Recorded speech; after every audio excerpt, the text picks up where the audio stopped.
A long, long time ago in the land of Oz, there lived a man named Job. He was blameless and upright, fearing God and shunning evil. Job was blessed with great wealth and a large family. He had 7 sons and 3 daughters. He owned 7,000 sheep, 3,000 camels, 500 oxen and 500 donkeys, and had a large number of servants. Job was the greatest man among all the people of the East. His sons used to hold feasts in their homes on their birthday, and they would invite their 3 sisters to eat and drink with them. When a period of feasting had run its course, Job would make arrangements for them to be purified. Early in the morning he would sacrifice a burnt offering for each of them, thinking, perhaps my children have sinned and cursed God in their hearts. This was Job's regular custom. One day up above in heaven the angels came to present themselves before the Lord, and Satan also came with them. The Lord said to Satan, "Where have you come from?" Satan answered the Lord, "From roaming throughout the earth, going back and forth on it."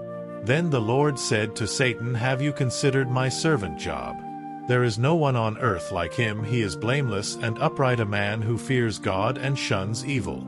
"Does Job fear God for nothing?" Satan replied. "Have you not put a hedge around him and his household and everything he has? You have blessed the work of his hands, so that his flocks and herds are spread throughout the land.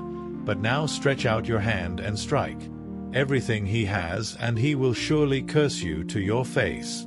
The Lord said to Satan, "Very well, then everything he has is in your power, but on the man himself do not lay a finger."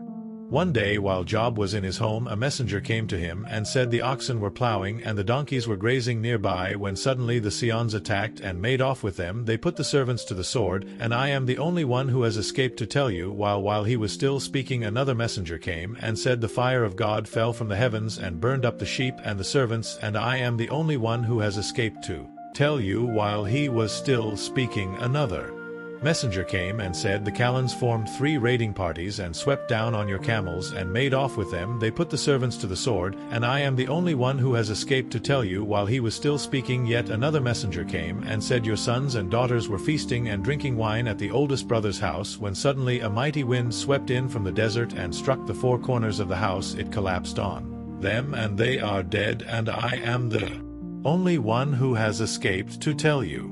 At this Job got up and tore his robe and shaved his head. Then he fell to the ground in worship and said, "Naked I came from my mother's womb, and naked I will depart. The Lord gave, and the Lord has taken away. May the name of the Lord be praised."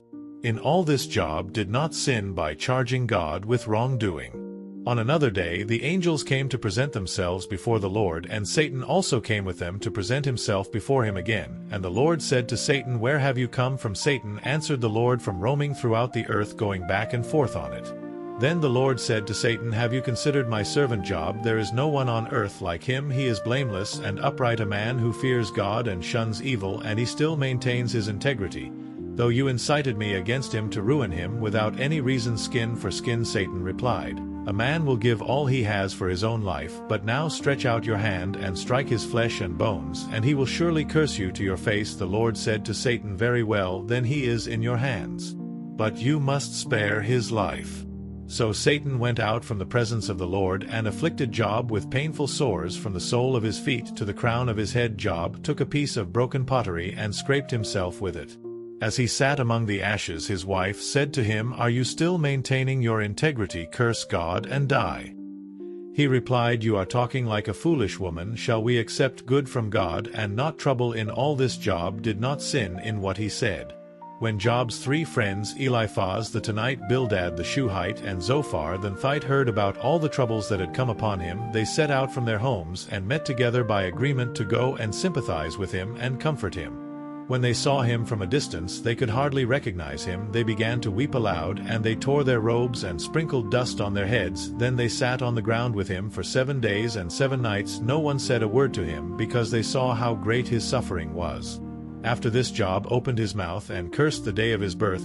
He said, "May the day of my birth perish, and the night that said a boy is conceived, that day may it turn to darkness. May God above not care about it. May no light shine on it. Why is light given to those in misery, and life to the bitter of soul, to those who long for death that does not come, who search for it more than for hidden treasure, who are filled with gladness and rejoice when they reach the grave?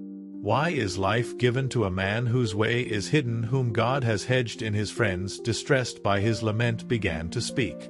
Eliphaz spoke first. Job the innocent, prosper. Your suffering suggests sin. Then Bildad said, if you're upright, then God will restore you. Zophar then said, you talk too much, repent and God will lift you. But Job maintained his innocence. I am blameless, why must I suffer? My heart is pure. Their debate went on for several rounds, with Job defending his integrity and expressing his anguish despite his intense suffering and the accusations of his friends. Job continued to express his faith in God.